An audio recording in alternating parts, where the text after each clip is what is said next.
दोस्तों नमस्कार, मैं मयंक त्रिपाठी आप सभी का आपके अपने चैनल एचएम कोचिंग क्लासेस में स्वागत करता हूं। कैसे आप सब लोग। दोस्तों यूपीएसआई की भर्ती आ चुकी है। इसकी वैकेंसी भी बढ़ गई है, लगभग 10,000 वैकेंसी हो गई है। इसलिए यूपीएसआई में एक महत्वपूर्ण सेक्शन है जिसे आप हिंदी के रूप में जानते हैं और जानते ही हैं कि हिंदी और जीएस में आपको पढ़ाता हूँ। उसी क्रम में मैंने यूपीएसआई का सिलेबस एनालिसिस किया है, सिलेबस को देखा है और प्रीवियस ईयर के जो प्रश्न हैं वो देखा है। तो मैं आपको हिंदी पढ़ाना चाहता हूँ, हिंदी पढ़ाऊंगा और उसी क्रम में आज मैं आपको अलंकार पढ़ाऊंगा। दोस्तों बता दें कि हिंदी का बहुत ज्यादा वेटेज है। इसका एक वीडियो मैं आपको एक अलग से वीडियो बना के दूंगा जिसमें आपको बताऊंगा कि हिंदी में आप लगभग पूरे प्रश्न कैसे क्रैक कर सकते हैं। साथ ही साथ ये भी बताऊंगा कि आप यूपीएसआई कैसे बहुत आसानी के साथ अच्छी रणनीति के साथ, अगर आपके पास अच्छी रणनीति है तो यूपीएसआई आप कैसे निकाल सकते हैं। ठीक है, आज फिलहाल हम लोग देखेंगे अलंकार। हमारा टॉपिक क्या है? अलंकार। और दोस्तों यूपीएसआई में यहां से 5 से 6 प्रश्न पूछे गए। किसी में एग्जाम्पल दिया गया है, एग्जाम्पल दे दिया गया और पूछा गया कि इसमें कौन सा अलंकार होगा।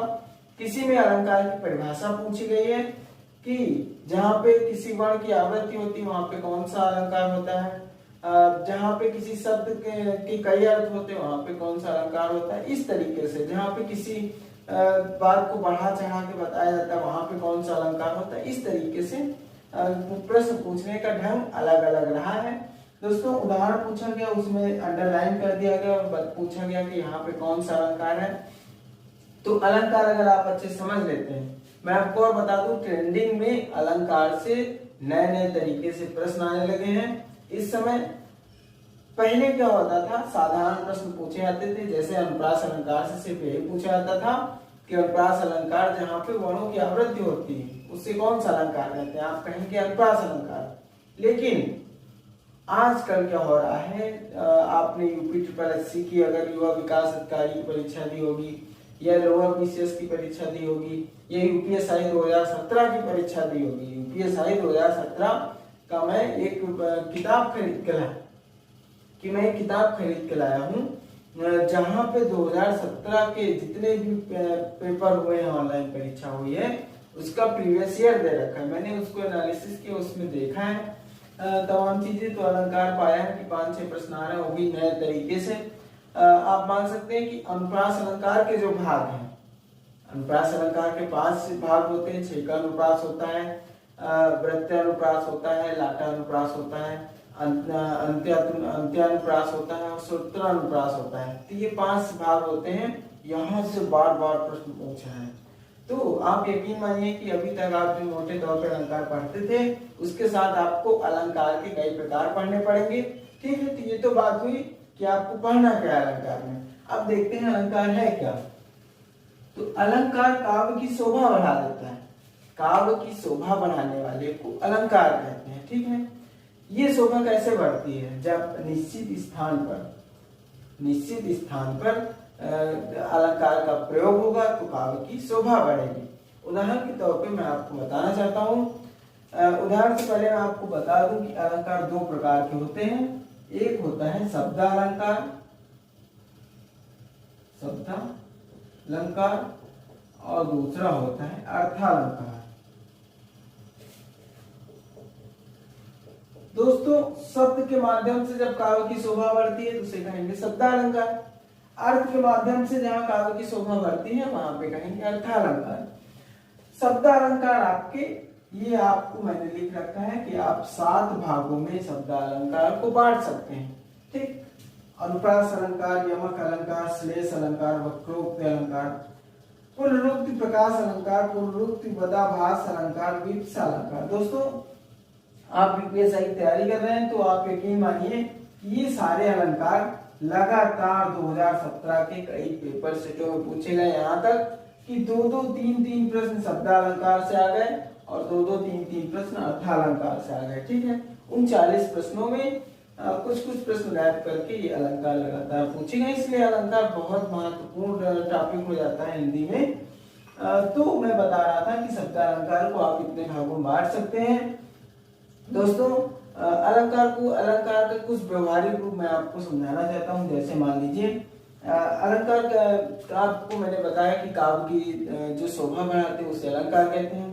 उससे पहले मैं कुछ व्यवहारिक उदाहरण देता हूँ। जैसे कोई महिला है, वो आभूषण पहने हैं तो क्यों पहनती है? 1 किलो वजन लादने के लिए नहीं पहनती, वो अपना सौंदर्य निखारने के लिए, आकर्षक लगने के लिए आभूषण पहनती है। ठीक है, तो वो जो आभूषण है वही है उसका अलंकार। ठीक है, ऐसे ही काव्य में भी अलंकार लगता है। क्यों? आकर्षक लगे, जिससे अच्छा लगे, सुनने में अच्छा लगे, देखने में अच्छा लगे, कहने में अच्छा लगे। ठीक, तो इसीलिए अलंकार होता है। मान लीजिए आपके यहाँ अभी मैं आपको अलंकार बताता हूँ कि आप अलंकार की उपयोगिता कैसे समझ सकते हैं। आपके यहाँ विधायक हैं, आपके मान लीजिए आपके यहाँ के विधायक हैं कोई भी, तो आप उनकी तारीफ कर रहे हैं, गांव का कोई व्यक्ति उनकी तारीफ कर रहे हैं, कह रहा है कि विधायक जी अच्छे हैं। क्या कह रहे हैं? कि विधायक जी अच्छे हैं। एक व्यक्ति जो पढ़ा लिखा नहीं है, विधायक जी की तारीफ करना चाह रहा है, वो कह रहा है विधायक जी अच्छे हैं।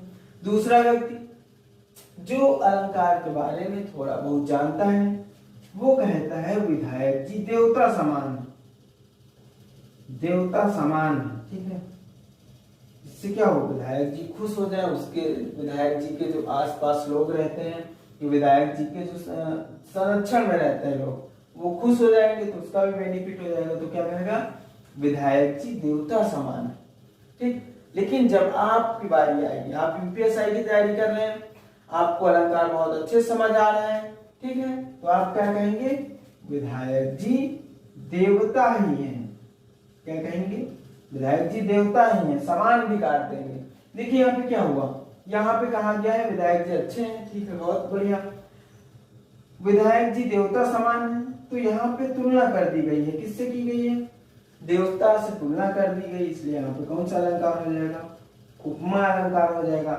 ऐसे ही इस बार तुलना नहीं की गई, इस बार मान ही लिया गया। इतनी ज्यादा तारीफ कर दी गई विधायक जी की कि उन्हें देवता मान ही लिया गया, तो यहाँ पे हो जाएगा अतिशयोक्ति। ठीक, ये अलंकार हो जाएगा। तो आप जब अलंकार पढ़ेंगे तो चीजों को इसी हिसाब से पहचानेंगे। मैंने छोटा सा उदाहरण दिया। ठीक, आप नहा धो के आए, साबुन वाबुन लगा के, मैंने कहा आप अच्छे लग रहे हैं। आप बहुत ज्यादा मतलब क्रीम पाउडर लगा के आ गए, हेयर स्टाइल सेट करके आ गए, तो मैंने कहा आप तो अक्षय कुमार लग रहे हैं, आप रणबीर कपूर लग रहे हैं। मैंने तुलना कर दी आपकी, तो तुरंत आपके माइंड में आएगा अलंकार हो गया। ठीक, मैंने आपकी तुलना बहुत ज्यादा कर दी, मैंने कहा कि तुम तो रणबीर कपूर ही हो, तो क्या हो जाएगा? अतिशयोक्ति अलंकार हो जाएगा। ठीक है, तो ये आप ऐसे अलंकार को समझेंगे। दोस्तों, अलंकार में आपको ये ध्यान रखना है, जैसे मान लीजिए आप काजल लगाते हैं आंखों में, तो काजल आपकी आंखों में ही अच्छा लगेगा। आप अगर यहाँ पे लगा देंगे, यहाँ लगा लेंगे, तो क्या हो जाएगा? वो कहेंगे लोग कि आपने काली पोत रखी है। ठीक, यहाँ लगेगा आंखों में तो क्या कहेंगे कि ये काजल लगा हुआ बहुत अच्छा लग रहा है। पर अगर आप और कहीं लगा लेंगे तो वही काजल क्या बन जाता है? काली बन जाती है। इसी प्रकार से, ठीक इसी प्रकार से शब्द अलंकार में होता है कि अगर आप उस शब्द की जगह उसका पर्यायवाची लिख देंगे तो फिर वो आप मान सकते हैं बहुत अच्छा नहीं लगेगा, फिर अलंकार के रूप में नहीं आएगा। जैसे मान लीजिए कि पानी है, एक शब्द है पानी, आप पानी की जगह अगर जल लिख दिए तो फिर वो अलंकार नहीं बचेगा, आपको अच्छा नहीं लगेगा। जैसे एक उदाहरण दूं मैं आपको, कनक कनक ते सौगुनी, कनक कनक ते सौगुनी। ठीक है, ये यमक अलंकार है। तो एक कनक यहाँ पे धतूरा होता है, यहाँ पे सोना होता है, पर अगर आप यहाँ पे कनक की जगह क्या लिख देंगे? सोना लिख देंगे, कनक तो सोना ते सौगुनी, तो फिर अच्छा नहीं लगेगा और यहाँ पे पूरा अलंकार खत्म हो जाएगा। मैं आपको जो समझाने की कोशिश कर रहा हूँ, वहां से आप समझ पा रहे हैं कि जिस प्रकार से आंख में काजल लगाएंगे तभी अच्छा लगेगा और कहीं नहीं अच्छा, और कहीं कालिक बन जाएगा। वैसे यहाँ पे जो शब्द है वही होना चाहिए, अगर उसका पर्यायवाची आप लिख देंगे तो फिर वो अलंकार नहीं बचेगा, वो बदल जाएगा, चेंज हो जाएगा। ठीक है, तो आपको शब्द अलंकार में ध्यान रखना है। आशा है आप अलंकार की भूमिका समझ पाए हैं। अब अलंकार हम लोग एक एक करके पढ़ते हैं। सबसे पहले अनुप्रास अलंकार मैं आपको बताऊंगा। अनुप्रास अलंकार के पांचों जो भेद हैं वो मैंने आपको बताए हैं कि अनुप्रास अलंकार के 5 भेद होते हैं। पहला है 6 का अनुप्रास। दोस्तों मैं आपको एक बात बता दूं, ये अनुप्रास अलंकार यूपीएसआई 2017 में खूब पूछा गया, बहुत ज्यादा पूछा गया। आप लोग इसके भागों की तैयारी नहीं करते हैं और ये इतना ज्यादा पूछा गया, इतना महत्वपूर्ण हो गया है ना कि ये अभी भी ट्रेंडिंग में चल रहा है और इस बार भी पूछे जाने की पूरी संभावना है। अलंकार का आपको शब्दालंकार और अर्थालंकार में कुछ छोड़ना नहीं। परीक्षा में प्रश्न आता है मूल रूप से अलंकार कितने प्रकार के होते हैं, आप कहेंगे 2 प्रकार के। एक तीसरा प्रकार होता है जिसे कहेंगे उभय अलंकार। उभय अलंकार क्या होता है, इन दोनों का मिक्सर होता है, उसमें शब्दालंकार के भी गुण होते हैं और अर्थालंकार के भी गुण होते हैं। लेकिन मूल रूप से अलंकार कितने प्रकार के होते हैं, आप कहेंगे 2 प्रकार के। अनुप्रास अलंकार कितने प्रकार के होते हैं, आप कहेंगे 5 प्रकार से। 6 का अनुप्रास होता है, वृत्यानुप्रास होता है। ठीक, मैं आपको एक एक करके समझाना चाहता हूँ, एक एक करके समझाऊंगा। 6 का अनुप्रास, वृत्यानुप्रास, लाटानुप्रास, श्रुत्यानुप्रास, अंत्यानुप्रास, ये 5 प्रकार होते हैं। चलिए एक एक करके देख लेते हैं, आपका समय जिससे ज्यादा टाइम वेस्ट नहीं हो। मेन बातें, वो बातें जो आपकी परीक्षाओं के लिहाज से उपयोगी है मैं आपको बता दूं। ये देखिए, मैं आपके लिए एक किताब लेके आया हूँ जिसमें मैं एनालिसिस कर रहा हूँ। यहाँ पे देखिए 23 सेट दे रखे हैं, 23 सेट की मैं हिंदी एनालिसिस कर रहा हूँ, जिससे आपके 40 प्रश्न आते हैं यूपीएसआई में। 40 के 40 में मैं टारगेट लेके चल रहा हूँ कि आपके कम से कम 35 प्रश्न 35 प्लस प्रश्न सही हो सके। ठीक है, क्योंकि हिंदी में अगर आपने अच्छा स्कोर कर लिया, हिंदी अगर आप अच्छा स्कोर कर ले गए तो आप सिलेक्शन तक बहुत आसानी के साथ पहुंच सकते हैं। अब हम लोग एक एक करके देख लेते हैं। चलिए दोस्तों देखते हैं अनुप्रास अलंकार। अनुप्रास अलंकार बहुत महत्वपूर्ण हो जाता है। शब्दालंकार तो पहला अलंकार है इसलिए महत्वपूर्ण है। यहाँ से प्रश्न अच्छे अच्छे बन सकते हैं इसलिए महत्वपूर्ण है। जहां पे एक ही वर्ण की आवृत्ति बार बार होती है, आपको ऐसे याद रखना अनुप्रास अलंकार में कि वर्ण की आवृत्ति, वर्ण या अक्षर की आवृत्ति इसमें बार बार होती है। ठीक है, वर्ण या अक्षर की क्या होती है, आवृत्ति होती है। अगर आवृत्ति होगी तो क्या होगा, अनुप्रास अलंकार होगा। ठीक, ये वर्ण और अक्षर है क्या, असल में ये व्यंजन है। क्या है, व्यंजन। हमें स्वर से मतलब नहीं है, जैसे माँ लिखा है कि मुंह लिखा है कि मैं लिखा है, हमें इससे मतलब नहीं, हमें सिर्फ व्यंजन से मतलब, माँ से मतलब है। ठीक है, तो इस माँ की आवृत्ति हो रही इसलिए अनुप्रास अलंकार होगा। आपको मैं ये बताना चाहता हूँ। और ये वर्ण शब्द के बीच में है, पहले है, बाद में है, इससे कोई मतलब नहीं। उदाहरण के माध्यम से मैं आपको बताऊं, मैं आपको इसका एक उदाहरण देता हूं। जैसे चारू चंद्र की चंचल किरणें खेल रही हैं जल थल में। चारू चंद्र की चंचल किरणें खेल रही हैं जल थल में। तो ये देखिए च च च, यहाँ पे हमें च से मतलब नहीं है, सिर्फ चा से मतलब है। ठीक है, तो ये शब्द की स्टार्टिंग में चा है। अगर शब्द के अंत में भी चा होता फिर भी ये अनुप्रास अलंकार होता। हमें देखना है कि वर्ण या अक्षर की आवृत्ति हो।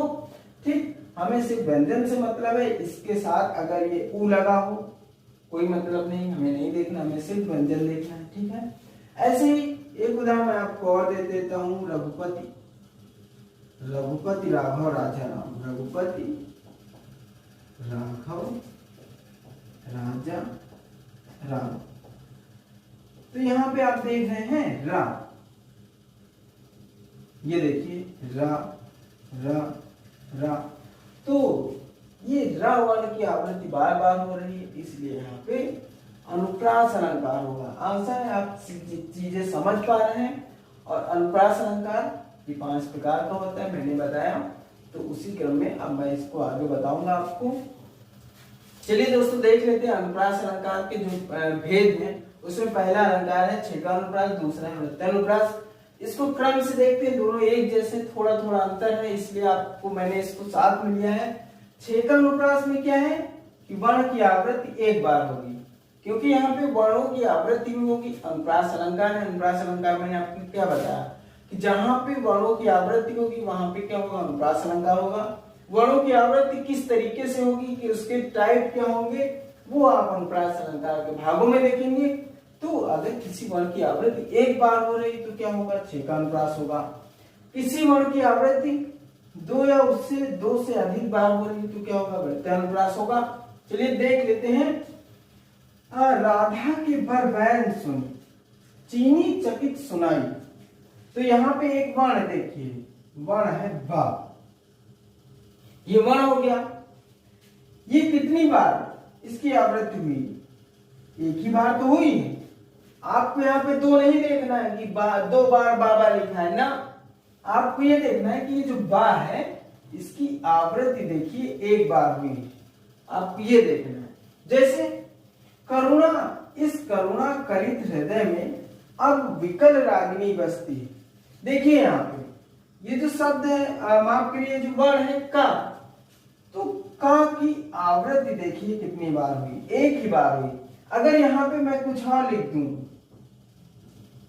बोर लिख दिया मैंने, तो इस बा की आवृत्ति एक दो बार हो जाती है। यहां पे मैं लिख दूं काली, तो इस का की आवृत्ति एक और दो बार हो जाती, तब होता दो बार। अभी यहाँ पे क्या है, अभी यहाँ पे वर्ण की आवृत्ति एक ही बार है। दोस्तों परीक्षा में इस प्रकार से प्रश्न पूछा जाता है, जान लीजिए यूपीएससी में कैसे पूछा गया कि अनुप्रास अलंकार के किस अलंकार में वर्णों की आवृत्ति मात्र एक बार होती है, आप कहेंगे छेकानुप्रास।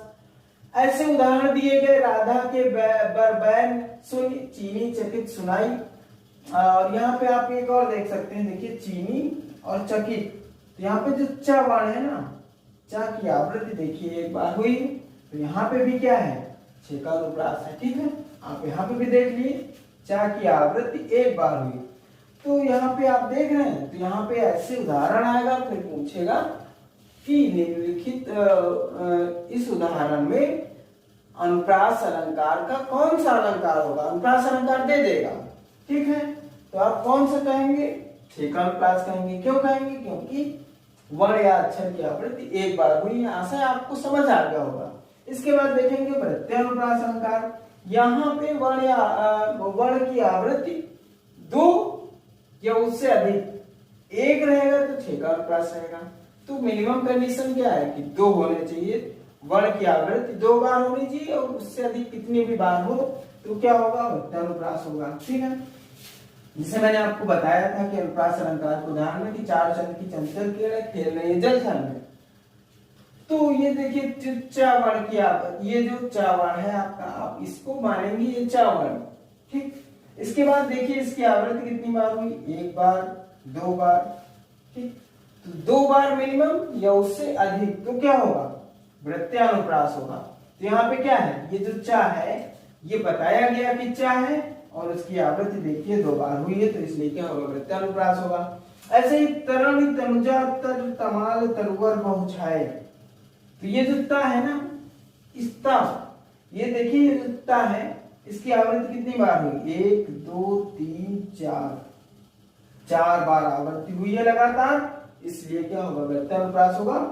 तो छेकानुप्रास अलंकार और वृत्तानुप्रास अलंकार में आप अंतर समझ पाए होंगे कि छेकानुप्रास अलंकार में सिर्फ एक बार, मात्र एक बार वर्ण की आवृत्ति होगी, दिखेगा आपको दो बार, पर आपको दो बार देखना नहीं है, ये आपका वर्ण है। वर्ण देखेंगे फिर देखेंगे इसकी आवृत्ति कितनी बार हो रही है, समझ गए। और वृत्तानुप्रास में पहले वर्ण देखेंगे फिर देखेंगे क्या दो या दो से अधिक बार रिपीट हो रहा है, आवृत्ति हो रही है। अगर ऐसा है तो फिर वो वृत्तानुप्रास अलंकार हो जाएगा। इसके बाद देखते हैं लाटानुप्रास और अंत्यानुप्रास। चलिए दोस्तों देख लेते हैं लाटानुप्रास और अंत्यानुप्रास अलंकार। दोनों बहुत महत्वपूर्ण है, परीक्षाओं में खूब पूछे गए हैं, क्योंकि ये कुछ स्पेशल टाइप के हैं, अलग से हैं। लाटानुप्रास अलंकार में क्या होता है, शब्द तथा अर्थ की आवृत्ति होती है, और अन्वय, अन्वय मतलब होता है अगर रिपीट कर दिया जाए, अन्वय का अर्थ होता है रिपीट करना, अन्वय करने पर अर्थ बदल जाता है। जैसे ये शब्द और अर्थ वही रहेगा, ये देखिए जैसे लिखा है पूत सुपूत तो क्यों धन संचय, पूत कपूत तो क्यों धन संचय। तो देखिए ये वाक्य पूरा पूरा रिपीट हुआ है, तो इसका यानी कि अन्वय हुआ है ना। जब अन्वय होगा तो थोड़ा सा अर्थ बदल जाएगा। देखिए पूरा लगभग इस अलंकार बहुत आसान है, आप इसको बहुत आसानी के साथ पहचान सकते हैं। लाटानुप्रास पहचानना आपका चुटकियों का खेल है। कैसे, देख लीजिए, ये वाला भाग देखिए एकदम सेम टू सेम है कि नहीं, और ये वाला भाग भी देखिए एकदम सेम टू सेम है कि नहीं। बस यहाँ पे सपूत और कुपूत मतलब इस टाइप के थोड़ा सा अंतर आपको दिखेगा, है ना। आपको ऐसे कई सारे मतलब उदाहरण मिलेंगे। आपको मैंने जो किताब दिखाई है उसमें लाटानुप्रास अलंकार के कई सारे प्रश्न पूछे गए हैं, जिसमें आप ऐसे उदाहरण बार बार देख सकते हैं। तो आपको कुछ नहीं करना है, आपको बस इतना ध्यान देना है कि शब्द और अर्थ की आवृत्ति हो जाएगी और अन्वय किया जाएगा तो अर्थ में परिवर्तन हो जाता है। तो शब्द और अर्थ की आवृत्ति हो रही है, ठीक है, आप देख पाए हैं, और अन्वय किया गया तो थोड़ा सा अंतर, पहले सपूत था दूसरे वाले में कपूत हो गया है, ठीक है। कह रहा है कि जब पूत सपूत हो तो धन का संचय क्यों करें। ऐसे ही अगर पूत कपूत हो तो धन का संचय क्यों करें, करने की जरूरत क्या है, ठीक है। तो लाटानुप्रास आशा आप समझ गए। जो लाटा शब्द है, वर्ण है, शब्द है, ये गुजरात की मूल भाषा है, गुजराती लैंग्वेज की भाषा है लाटा, ठीक है। ये वहां के आप मान सकते जो निवासी थे, गुजरात के जो निवासी थे उन्हीं के नाम पे लाटा नाम पड़ गया लाटानुप्रास, ऐसा माना जाता है, ठीक है। ऐसा समझ पाए होंगे लाटानुप्रास अलंकार। दोस्तों आपको कोई दिक्कत हो तो आप हमारे टेलीग्राम ग्रुप में जुड़ जाइए, मैं आपको और अच्छे से क्लियर कर सकता हूँ, उदाहरण और कई सारे दे सकता हूँ। फिलहाल अभी वीडियो बहुत ज्यादा लंबा भी नहीं बनना चाहिए, मैंने उदाहरण के माध्यम से आपको अच्छे समझाने की कोशिश की है। आप जैसा कहेंगे मैं इसके बाद वैसे ही करने वाला हूँ। अगला देखते हैं अंत्यानुप्रास अलंकार। यहाँ आपको मैं बता दूं कि जैसे अंत्यानुप्रास अंत्यानुप्रास अलंकार में क्या हुआ, अंत देखेंगे ना, अंताक्षरी खेलते हैं, अंत वाला जो आता है वही हम लोग अगला गाना गाते हैं, तो वही सिस्टम यहाँ पे भी, ठीक। जहां पद के अंत के एक ही वर्ण और एक ही स्वर की आवृत्ति हो वहां पे क्या होता है, अंत्यानुप्रास अलंकार होता है। जहां पद के अंत के एक ही वर्ण और एक ही स्वर की आवृत्ति हो, यानी कि जय हनुमान ज्ञान गुण सागर, जय कपीस तिंग लोक उजागर। तो देखिए ये जो जैसे मान लीजिए सागर लिखा है तो अंत में क्या आ रहा है, आगर आ रहा है। ऐसे ही उजागर में अंत में क्या आ रहा है, आगर आ रहा है। तो ये स्वर व्यंजन सब मिल रहे हैं कि नहीं मिल रहा है, पूरा शब्द मिल रहा है कि नहीं। एक टाइप ये हो गया, दूसरा टाइप ये हो गया कि अंत में देखिए क्या आ रहा है, रा आ रहा है, तो इसलिए दोनों सेम होंगे, ठीक है। आपको ऐसे देखना है। अंत्यानुप्रास अलंकार में ये अंत वाली लाइन देखनी, अंत वाला शब्द आपको देखना है, अंत वाले वर्ण देखना है, स्वर देखना है कि वही निकल रहा है कि नहीं। जैसे यहाँ पे आ जाए बन तो यहाँ पे आ जाए पन, ठीक। यहाँ पे आ जाए पानी तो यहाँ पे आ जाए आनी। आशा है आप समझ पा रहे हैं कि उसी से को रिलेट करना चाहिए, है ना। यहाँ पे गई आई तो एक स्वर जो ध्वनि निकलती है वो ऐसे ही निकलनी चाहिए। और आप अगर दोहा और चौपाई पढ़ रहे हैं तो उन सब में यही काम होता है, दोहा और चौपाई आप पढ़ेंगे तो उन सब में अंत्यानुप्रास अलंकार होता है। क्यों होता है, क्योंकि ये जो लास्ट वाला शब्द है वो कोरिलेट करता है, वर्ण और स्वर एक ही। जैसे यहाँ पे सागर है उजागर हो जाएगा, मन है तो अंध आ जाएगा, ऐसे ही पन है तो जैसे हट है तो घट हो जाएगा, यहाँ पे हट आया तो यहाँ घट आया, मतलब एक सिस्टमेटिक वे में लगता है अंत्यानुप्रास अलंकार। मैंने आपको बता ही दिया, अंताक्षरी जैसे होती है कि अंत वाला देखा जाता है वैसे इसमें यहाँ पे भी अंत्यानुप्रास में देखा जाता है। तो यहाँ पे ऐसे परीक्षा में प्रश्न आता है कि दोहे और चौपाई में कौन सा अलंकार, अनुप्रास अलंकार का कौन सा अलंकार दोहे और चौपाई में प्रयुक्त होता है, तब आप कहेंगे अंत्यानुप्रास अलंकार, ठीक है। ये बहुत प्रश्न पूछा गया है। और एक प्रश्न ये कि वर्ण और स्वर की आवृत्ति पद के अंत में, पद क्या है, ये पूरा है पद, तो पद के अंत में वर्ण और स्वर की जो आवृत्ति होगी वहां पे कौन सा अलंकार होगा, अंत्यानुप्रास अलंकार होगा।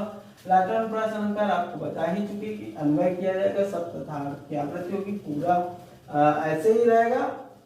जब सिर्फ जरा सा चेंज होता है तो वहां पे क्या होगा, लाटानुप्रास अलंकार होगा। इसके बाद होगा सुत्यानुप्रास अलंकार, जो कि मैं आपको बहुत ही महत्वपूर्ण है, आपको समझाने जा रहा हूँ।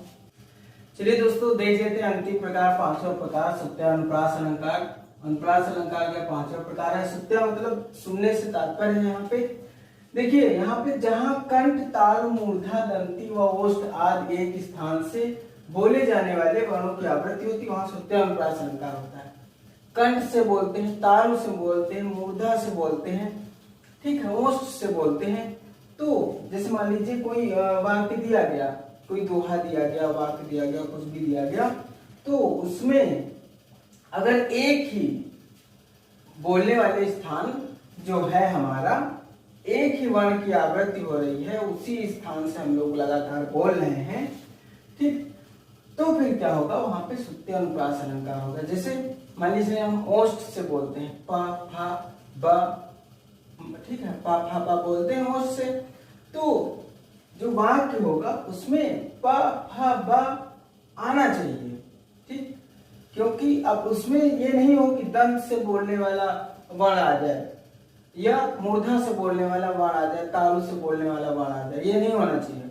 उसमें जो पूरा वाक्य होगा उसमें कम से कम कंडीशन है कि मिनिमम 3 वर्ण एक ही बोलने वाले स्थान से आने चाहिए। जैसे इस वाक्य में दंती यानी कि दांत से जो बोला जाता है वर्ण, इस वाक्य में या इस दोहे में आया है क्या, जैसे तुलसीदास सीदत निशिदिन देखा तुम्हार मिठुराई, तो जो ता है, दा है, सा है, ना है, देखिए ता सा दा सा दा ता ना सा दा, ठीक है ना, तो ये सब देखिए 3 बार लगातार आए, तो यहाँ पे सुत्यानुप्रास होगा। ऐसे ही मैंने आपको बताया कि ओष्ठ वाला पा फा बा भा मा, तो अगर किसी वाक्य में पा फा बा भा मा आ रहा है और वो लगातार कंडीशन है कि 3 बार आना चाहिए, बोलने वाला स्थान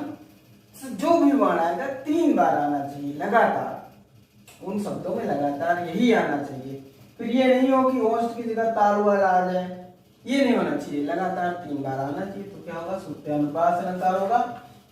दोस्तों इसके पहले वाले जो 4 थे बहुत महत्वपूर्ण थे, महत्वपूर्ण ये भी है, इस बार पूछा जा सकता है, तो आपको अनुप्रास अलंकार बहुत अच्छे से तैयार रखना है। इसके बाद मैं आपको यमक, श्लेष और भी जितने अलंकार मैंने शब्दालंकार बताए वो सारे अगली क्लास में होंगे। उसके बाद अर्थान अलंकार होगा।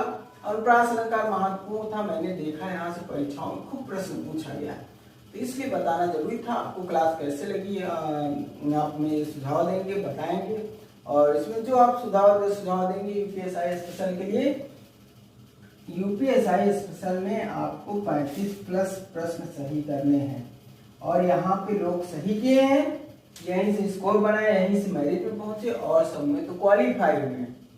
इस बार 35% में क्वालिफाई है ना, तो और सब में लोग क्वालिफाई होते हैं, स्कोर बनता है हिंदी और रीजनिंग जैसे विषयों से, ठीक है। तो आशा है क्लास समझ में आई होगी। मिलते हैं अगली क्लास में, धन्यवाद।